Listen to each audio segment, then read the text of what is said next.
자, 반갑습니다.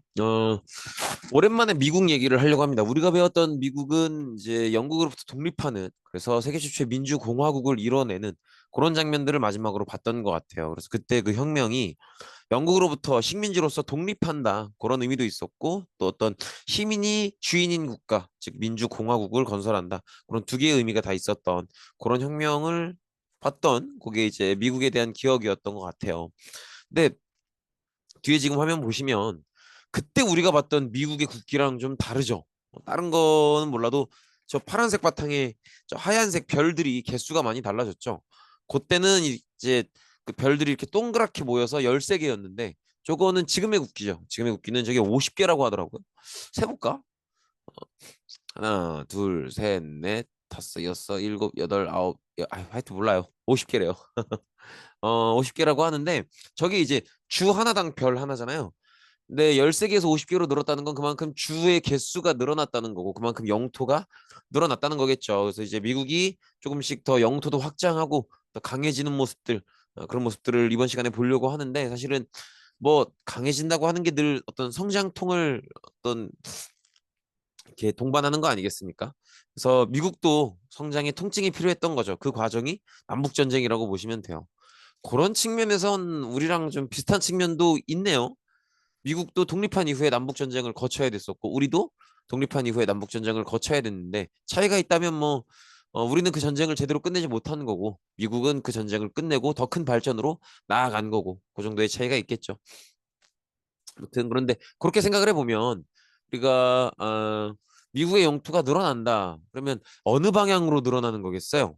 보시면 우리가 알고 있는 아메리카 대륙이 미국에 해당하는 지역이 요런 식 아닙니까? 약간 요런 식인데 어 여기가 동부란 말이지 여기가 그죠? 여기가 동부고 그다음에 여기에 해당하는 바다가 이제 대서양이 되죠. 대서양이 되고 그다음에 여기가 서부고 태평양이 되겠죠. 그래서 이렇게 쭉 가면 여기 이제 일본 있고 러시아 삐져나와 있고 뭐 우리나라 있고 중국 있고 이렇게 되겠죠. 그다음에 여기에 이제 쭉 가면 이렇게 영국 있고 유럽 대륙 이렇게 있고 뭐 그렇겠죠. 그래서 영국 애들이 최초의 1위로 이렇게 넘어와서 미국을 식민지로 만든 거죠. 그래서 여기가 이제 최초에 독립했던 13개주 식민지 위치가 이렇게 되는데 이 나라가 영토를 독립한 이후에 확장했다고 하면 이쪽 방향이 되겠죠. 그러니까 동쪽에서 서쪽으로 나아가는 거기 때문에 서쪽 방향으로 영토를 확장해 나가는 게 되죠. 그래서 이걸 서부 개척이라고 합니다. 지도를 통해서 보면 이런 식이 돼요. 일단 요 얘기들은 어쨌든 미국이 영토를 넓혀 나가는 과정인데 프랑스로부터 루이지애나를 매입했다. 멕시코랑 싸워 이겨서 캘리포니아를 넘겨받았다. 뭐 이런 많은 얘기들이 있지만 어쨌든 미국이 영토를 확장해 나가는 과정이고 그걸 큰 틀의 방향에서 본다면 이런 식의 서부 개척의 방향이 된다는 거죠. 그래서 이렇게 보시면 어 지금 요 큰 지도로 보면 여기가 이제 대서양이 되고요. 여기가 태평양이 되죠. 태평양이 되고 그다음에 여기 이제 일본 그다음에 여기 우리나라, 중국, 러시아 뭐 이렇게 되는 거겠죠. 그리고 여기서 쭉 가면 뭐 이제 이쯤 영국이 있겠죠. 그래서 이제 건너와서 처음에 이 지역의 자리를 잡고 그게 이제 요 지역이죠. 그다음에 조금씩 이렇게 영토를 넓혀가는 과정을 볼 수 있죠. 그래서 이쪽 방향으로 영토를 넓혀가는 서쪽 방향으로 영토를 넓혀가는 과정을 볼 수 있고요. 그걸 이제 우리가 서부 개척 이렇게 부르는 거죠. 서부 개척이라고 부르는 거고. 근데 이 서부 개척의 시대에 뭐 영토를 넓혀가는 건 뭐 좋은 거라고 볼 수 있겠죠. 영국에서 넘어온 사람들 입장에서 보면. 그리고 요거를 이제 서부 개척의 끝으로 가면 결국 태평양에 도달하는 해안가까지 가는 거잖아요. 그래서 보통 그렇게 표현하기도 해요. 서부 개척의 시대다라고 표현하기도 하고 거기 이제 완성 단계에 도달하면 태평양에 드디어 도달하였다 뭐 이렇게 표현하기도 합니다. 그런데 요거는 이제 영국에서 건너온 사람들의 입장의 이야기고 사실은 영국에서 건너온 사람들이 아직 정복하지 못했을 시절의 요 지역에도 사람들이 안 살진 않았을 거 아니에요. 그러니까 유럽인들이 아메리카를 발견하기 전에 아무도 안 살진 않았을 거 아니에요. 원주민들이 살고 있었겠죠.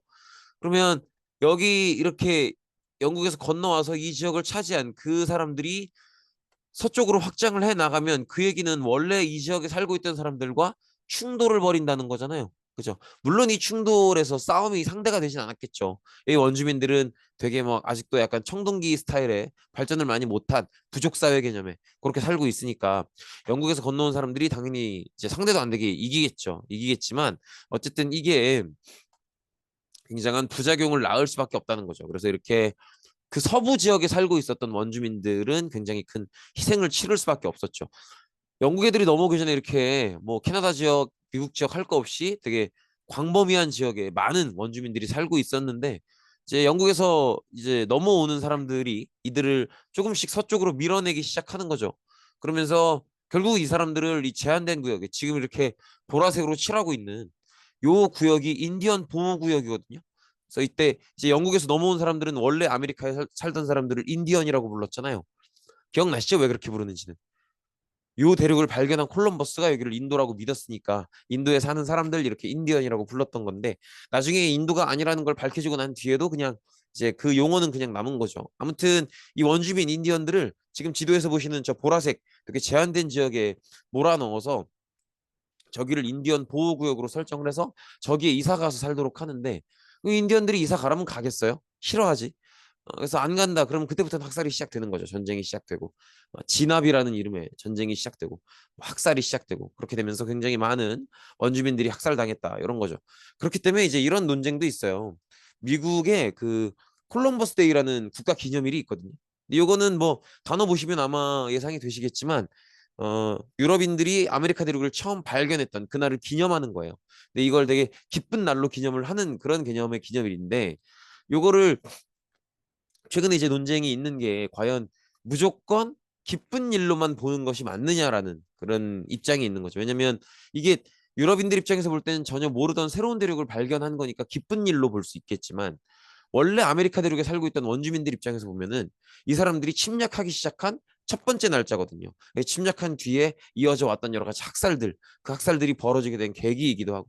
그래서 이 콜럼버스 데이를 무조건 기쁜 날로만 보는 것이 맞느냐 그런 것들에 대한 논란도 굉장히 많이 생기고 있다는 거죠. 아무튼 그런 미국의 여러 가지 간단한 발전 사례를 봤고요. 미국의 발전은 여기서 이제 그치지 않고 영토 확장에서 그치지 않고 인구도 많이 늘어납니다. 인구도 굉장히 많이 늘어나는데 인구가 많이 늘어난다는 건 셋 중에 하나겠죠. 기존에 있는 사람들이 애를 많이 낳거나 아니면 바깥에 있는 사람들이 많이 들어오거나 아니면 둘 다거나 그렇게 셋 중에 하나일 텐데 이 경우에는 세 번째예요. 둘 다야, 둘 다. 기존에 있던 사람들도 아이들을 많이 낳고요. 그다음에 외부에 있는 사람들도 많이 넘어온 건데 기존에 있던 사람들이 아이를 많이 낳는 이유는 뭐겠어요? 뭐 물론 내 남편, 내 아내를 사랑하기 때문도 있겠지만은 내가 아이를 지금보다 두세 명 더 낳아도 나 기를 수 있는 그런 자신감이 있는 거예요. 즉 내가 아이를 몇 명 더 기를 수 있겠다는 자신감이 있는 건 자기가 살고 있는 지역에 대한 경제적인 전망이 좋은 거지. 그러니까 여기 괜찮을 것 같아. 더 키울 수 있을 것 같아. 내가 얘를 몇 명 더 낳아도 먹여 살릴 수 있을 것 같아라고 판단을 하는 거죠. 그래서 그런 면도 있고요. 그다음에 외부에서 넘어오는 사람들은 기본적으로 그런 게 있는 거지. 음, 자기가 기존에 살고 있던 나라, 기존에 살고 있던 지역에서의 어떤 계층이나 신분이나 이런 굴레들을 벗어던지고 미국이라는 새로운 땅을 기회의 땅으로 보는 거죠. 이른바 아메리칸들이 그렇게 생각을 했기 때문에 굉장히 많은 인구들이 넘어오기도 해요. 근데 어쨌든 이렇게 기존에 살던 사람들이 좀 자신감과 경제적 전망을 좋게 가져가는 것, 또 많은 외부인들이 넘어오는 것, 다 사실은 그 근본적인 이유가 어디에 있냐면 미국은 새롭게 발견된 땅이죠. 그리고 더구나 그 상태에서 독립하고 처음 세워진 나라가 민주공화국이고 그러니까 어떤 평등을 주장할 수 있는 나라고 따라서 기존의 나라에서 사람들이 가지고 있었던 여러 가지 신분이나 계층이나 이런 굴레를 벗어던지고 새로운 기회로 여길 수 있는 땅이라는 거예요. 즉 여기는 새로운 땅이기 때문에 새로운 기회의 땅이고 그렇기 때문에 내가 이 땅에 이 새로운 땅에 넘어와서는 내가 노력하는 만큼 내가 가져갈 수 있다라고 생각하는 거죠. 그런 자신감이 있으니까 그러니까 새로운 사람들도 많이 넘어오고 기존에 있던 사람들도 내가 더 노력하면 돼. 내가 더 노력하면 내가 더 많은 걸 이뤄낼 수 있고 그걸 바탕으로 내 아이도 더 많이 더 행복하게 기를 수 있어. 이렇게 생각을 하는 거죠. 근데 이게 생각보다 중요해요. 한 국가의 경제가 발전함에 있어서 뭐 지하 자원이나 여러 가지 뭐 정부의 힘, 뭐 아니면 뭐 많은 것들이 작용할 수 있겠지만 결국 가장 중요한 건 그 나라 국민들의 의지예요. 지하 자원이 많이 있어도 그걸 개발해서 판매하려는 의지가 있어야 그게 가능한 거고, 여러 가지 과학 기술을 개발할래도 그 과학 기술을 개발하고자 하는 의지가 있어야 가능한 거잖아요. 그런 것처럼 사실은 의지가 굉장히 중요하거든요.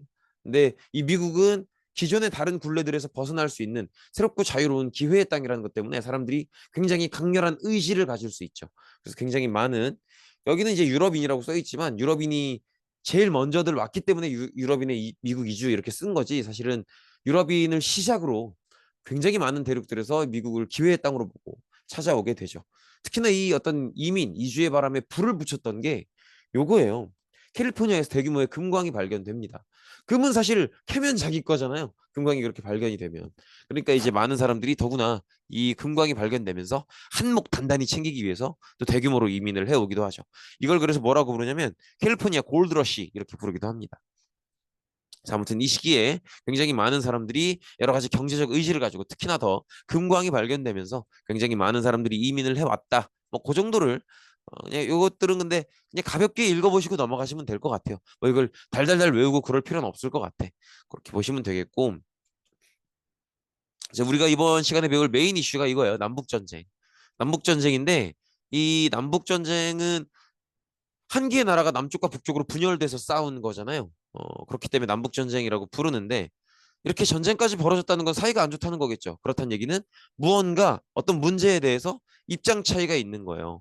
그 입장 차이가 어디서 생기냐면 노예제에서 생깁니다. 노예제. 노예제에서 생기게 돼요. 그래서 이 남북전쟁의 표면적인 문제거리는 노예제였는데 미국에서 노예제가 문제가 된다 그러면 혹시 이 사람을 여기서 배우나 싶은 예상이 드는 사람이 있죠.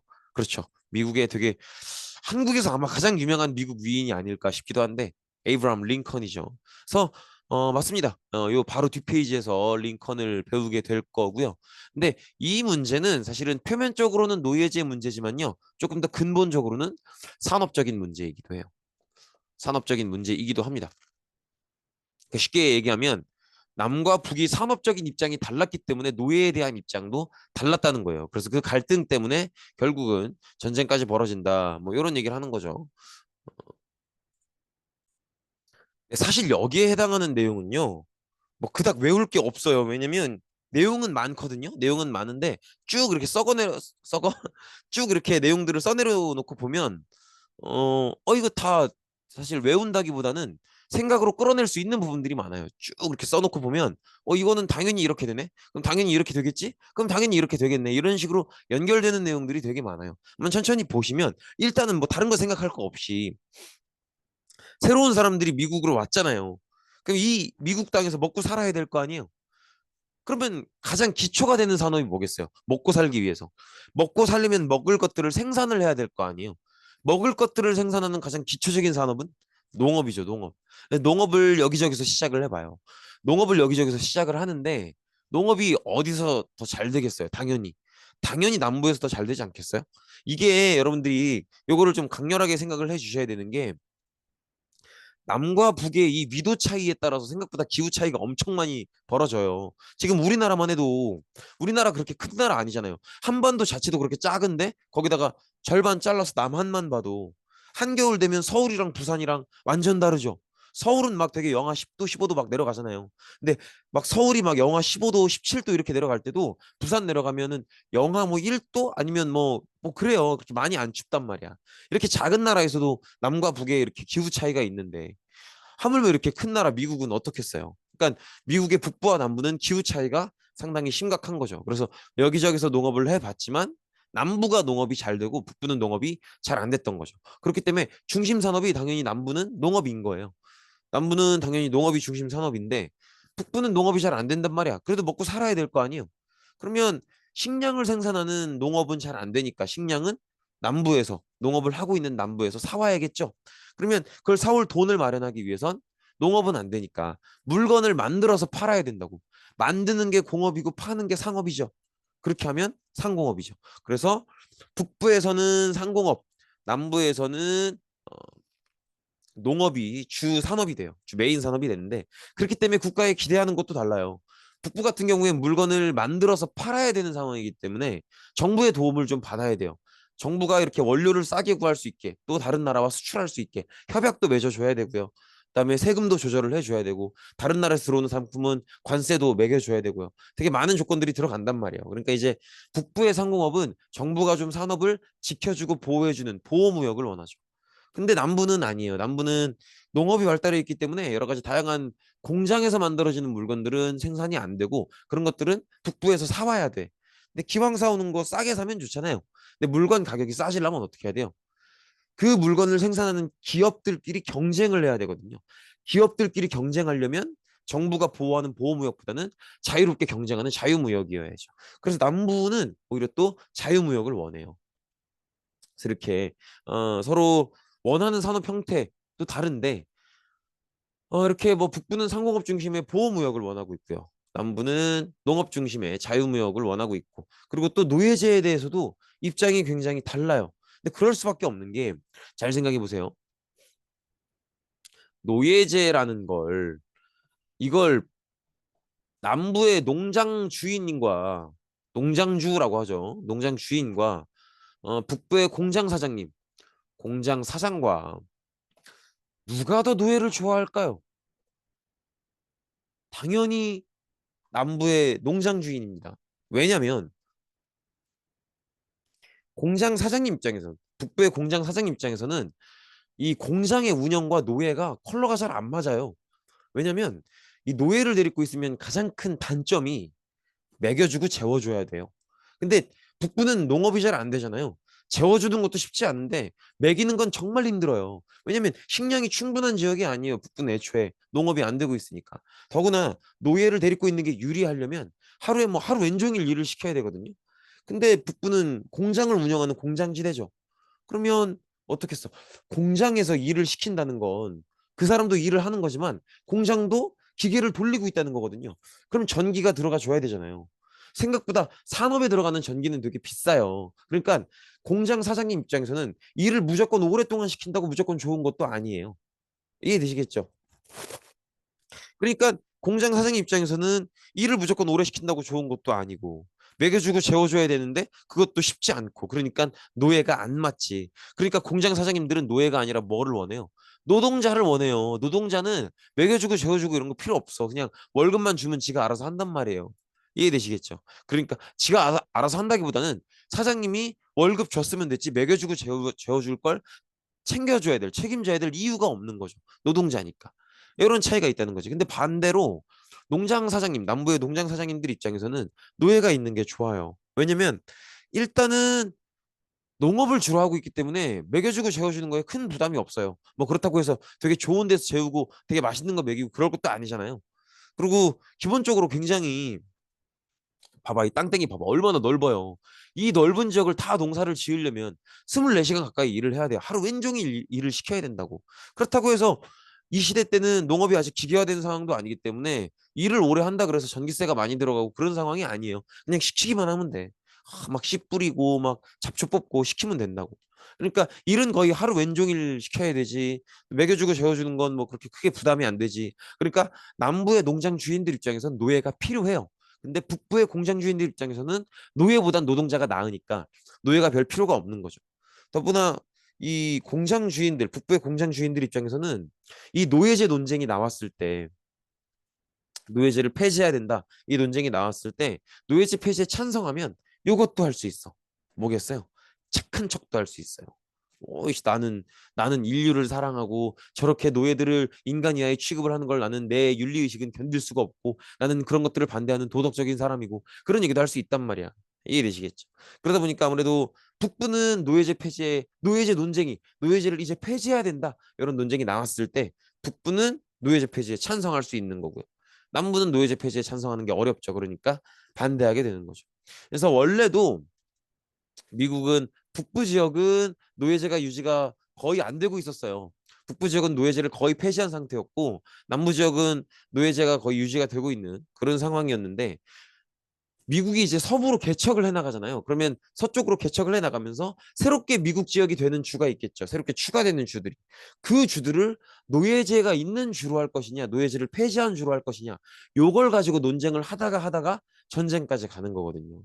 이해되시겠죠? 그래서 이 전쟁이 그럼 어떻게 될 것인가, 이 상황이 어떻게 될 것인가를 봐야 되는데, 이제 예상되시죠? 여러분들이 어릴 때 위인전에서 읽었던 바로 그 에이브람 링컨. 이젠 정치적으로 어느 출신인지 아시겠죠? 당연히 노예제 폐지에 찬성하는 북부 출신인 거죠. 북부 출신.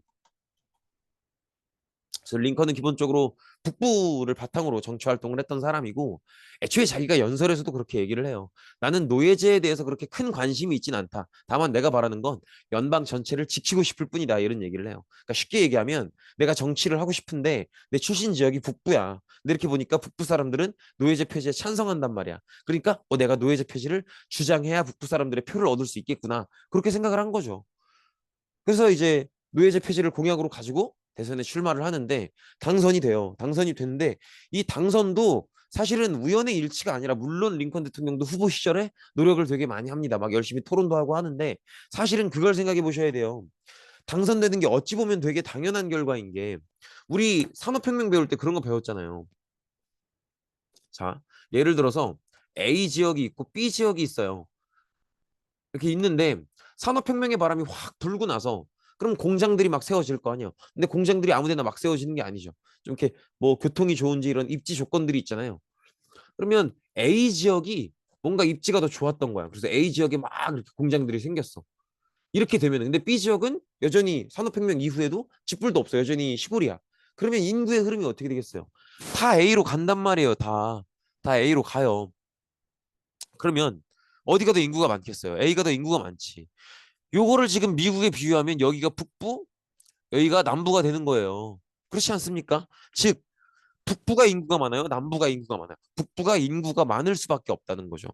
그 많은 인구의 북부 사람들한테 나는 노예제를 폐지하겠소 이렇게 공약을 내걸고 찬성표를 받았으니 당연히 당선되는 게 자연스럽죠. 이해되시겠죠? 그러면 링컨 대통령이 이제 당선이 됐으니까 아직은 아니지만 조만간 노예제를 폐지한다고 선언을 할 것 같잖아. 그럼 누가 싫겠어요?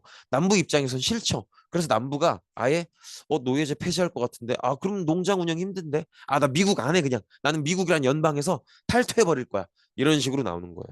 그래서 남부의 7개 주가 독립을 선언하면서 연방에서 탈퇴해 버립니다. 그리고 이후에 몇 개의 주가 더 추가돼요. 그래서 그 주들까지 합쳐서 남부연합이라는 새로운 조직을 하게 되는데 당연히 전체 연방 차원에서는 이 남부의 독립을 인정하지 않죠. 그러니까 남부의 독립은 일정한 반란이 되는 거죠. 그래서 이걸 막기 위해서 전쟁이 시작되는 거죠. 이해되시겠죠? 요게 이제 당시에 남부연합에 포함되어 있었던 주들인데 되게 진한 녹색이 원래 포함되어 있었던 주들이라고 보시면 되고 그나마 덜 연한 좀 연한 녹색이 나중에 추가된 그런 남부연합의 소속 국가라고 보시면 소속 주라고 보시면 됩니다. 그래서 이렇게 되는데 뭐 이런 주들의 이름을 외워달라는 건 아니고요. 아무튼 이렇게 남부의 여러 주들이 노예제 폐지에 반대하면서 아예 링컨 대통령이 당선되니까 아예 미국 연방에서 탈퇴해서 이걸 막아내기 위해서 남북 전쟁이 시작됐다. 이렇게 보시면 되겠죠. 요게 이런 식으로 그래서 이런 논리를 가지고 어, 전쟁이 시작되는 거죠. 미국의 남부는 노예제 폐지를 받아들일 수 없다. 차라리 미국을 안 하고 만다. 때려쳐라. 뭐 이렇게 얘기하는 거고 링컨 대통령을 중심으로 북부의 연방은 이건 안 된다. 이건 무조건 반역이고 진압해야 된다. 이렇게 얘기를 하는 거죠. 요게 남부연합의 깃발이에요. 아마 처음 보실 겁니다. 그리고 밑에 글씨에 나와 있듯이 저 깃발은 어떤 공식적인 행사나 장소에 들고 나와서 이렇게 들고 다니거나 게시하거나 개양하거나 그러면 불법이요. 불법. 국제법적으로도 불법이요.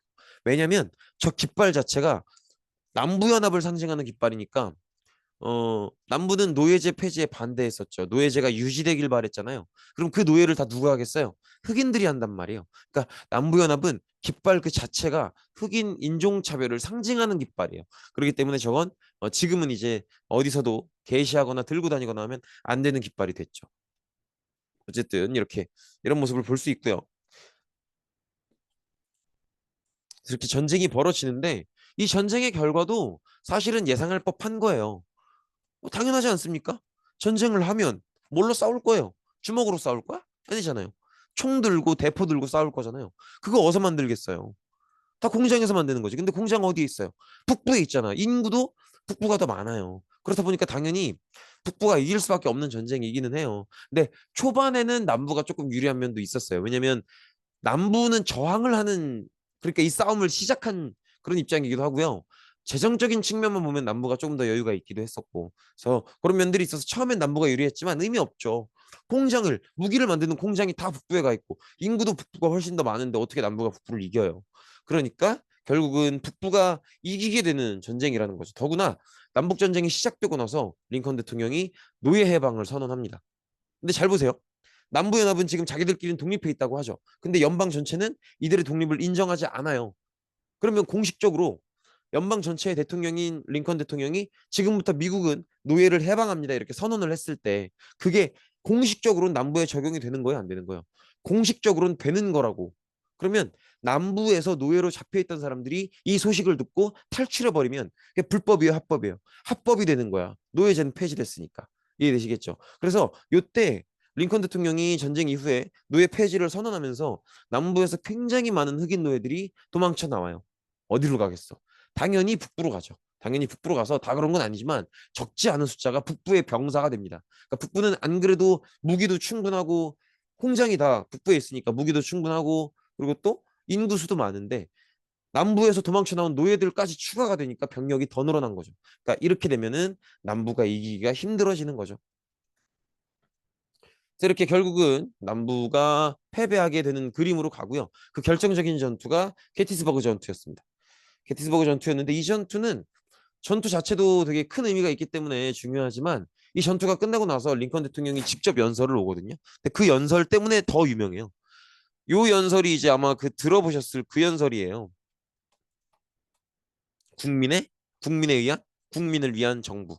그래서 민주주의 국가에서 정부란 어때야 하는가를 가장 간결하고 깔끔하게 설명한 연설이다. 뭐 그렇게 얘기하기도 하고, 그다음에 뭐 이제 문장 자체도 되게 유명하죠. For the people, by the people, of the people 뭐 이렇게 되게 유명하기도 한데 어쨌든 이런 식으로 남부가 패배하고 연방 정부인 즉 북부가 이겼다 그렇게 보시면 되겠죠. 그래서 북부를 중심으로 노예제를 폐지하는 방향으로 미국 전체가 통일이 됐다고 보시면 되겠습니다. 그래서 미국 전체가 통일이 됐고 이제는 통일을 완성했기 때문에 앞으로는 복구 및 발달만 하면 돼요. 근데 발달하기 위한 조건이 너무 좋아요. 지하 자원을 포함해서 천연 자원도 너무 많고요. 사람들도 미국을 기회의 땅으로 보고 다른 나라 사람들, 다른 대륙의 사람들도 계속 넘어오고 있기 때문에 노동력도 풍부하고요. 공업도 많이 발달해 있고요. 이런 더구나 우리가 얼른 생각해 보면은 남부는 이제 노예제를 바탕으로 농장을 운영할 수가 없으니까 망할 것 같잖아요. 근데 노예의 노동력을 기계로 대체합니다. 즉 북부의 공장들이 농업 기계를 만들기 시작하는 거예요. 그리고 남부의 농장 주인들이 그걸 사들이기 시작하는 거지. 그래서 예전에 그 노예들이 했던 그 노동을 노예들이 없어도 이제 기계를 통해서 소화할 수 있도록 그렇게 되는 거죠. 그래서 이렇게 남부의 농업도 북부의 공장으로부터 산 그 기계를 통해서 기계화되면서 농업 발달도 이어지게 되고요. 그다음에 역시 산업의 핏줄은 철도죠, 철도. 그래서 산업을 더욱더 발달시키기 위해서 대륙을 동서로 연결하는 대륙 철도까지도 이런 식으로 완성을 합니다. 그래서 결국은 이따 철도 그려져 있는 지도는 볼 텐데 아무튼 이렇게까지 해서 미국이 19세기 말 그러니까 1800년대 후반에 세계 최대 공업국으로 성장을 하게 되죠. 이 얘기는 어, 세계 최대 공업국으로 성장했다. 그 얘기는 누군가를 역전했다는 거죠. 그게 누구예요? 영국이죠, 영국. 영국을 역전해서 세계 최대 공업 생산국으로 발달했다. 이렇게 보시면 되겠죠. 요거 뭐 기준으로 얘기하는 거냐면 철강 생산량을 놓고 세계 최대 공업국이다. 보통 이렇게 얘기를 해요. 아무튼 그렇게 보시면 되겠죠. 여기 이제 당시에 미국의 대륙 횡단철도입니다. 그래서 이렇게 철도를 열심히 지어서 어떤 산업 발달에 어떤 그 혈관, 핏줄로 삼은 거죠. 그렇게 보시면 되겠습니다. 그리고 그 뒤에는 이제 미국의 어떤 영향력이 굉장히 커지는데, 어, 요건 이미 봤던 내용이죠. 제임스 멀로 대통령, 미국의 멀로 대통령이 이제 우리 아메리카도 너희 유럽한테 간섭하지 않을 테니까 너네 유럽도 우리 미국을 포함한 아메리카 전체에 간섭하지 말아달라. 뭐 뭐 이런. 그래서 미국의 아메리카 전체에 대한 영향력을 보여주기도 했죠. 근데 이제 이렇게 배우면 요 멀로 덕트린, 제임스 멀로 대통령의 멀로 덕트린이 에이브람 링컨 이후인 것 같잖아요. 근데 그렇진 않아요. 요 지금 배우시는 요 내용은 이미 앞서서 한 2, 30년에 앞서서 이미 있었던 내용이고, 제임스 멀로 대통령의 멀로 독트린, 저 외교적 불간섭주의, 간섭하지 말라, 요게 있은 뒤로 에이브람 링컨 대통령이 이렇게 노예제 폐지를 하고 그랬던 거예요. 그러니까 이 얘기는 무슨 얘기냐면 어, 노예제 논쟁이 있기 전부터 미국은 이미 꽤 이렇게 나쁘지 않은 발달을 이루어 와 오고 있었다는 거죠. 이렇게 보시면 되겠고. 그다음에 요거는 어, 요 에스파냐 얘기는 19세기 후반의 얘기인데요. 에스파냐랑 전쟁을 벌여서 에스파냐가 가지고 있었던 식민지 몇 개를 빼앗아 와요. 그게 이제 지금 보시는 필리핀, 괌 이런 지역이죠. 그래서 저 전쟁을 미서 전쟁이라고 하는데, 아무튼 이 전쟁에서 미국이 이김으로써, 내 쪽에 되게 참 그런 게, 쟤들 저 필리핀이나 괌, 특히나 필리핀 이런 사람들은 나름대로 독립운동을 했을 거 아니에요. 근데 미국이 에스파냐랑 전쟁할 때 요 필리핀 애들한테 우리를 도와주면, 그래서 우리가 에스파냐를 이기면 너네를 독립시켜주겠다 이렇게 약속을 해요. 근데 막상 이기고 나니까 무시하죠. 그래서 그런.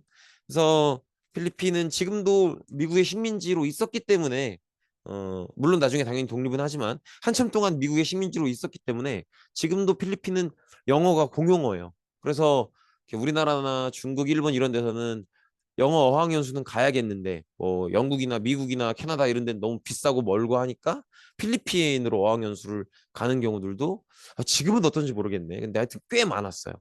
그런 면들도 볼 수 있죠. 하여튼 그렇습니다. 여기 이 큰 게 요게 이제 필리핀이죠. 여기 필리핀이고 여기 괌이죠.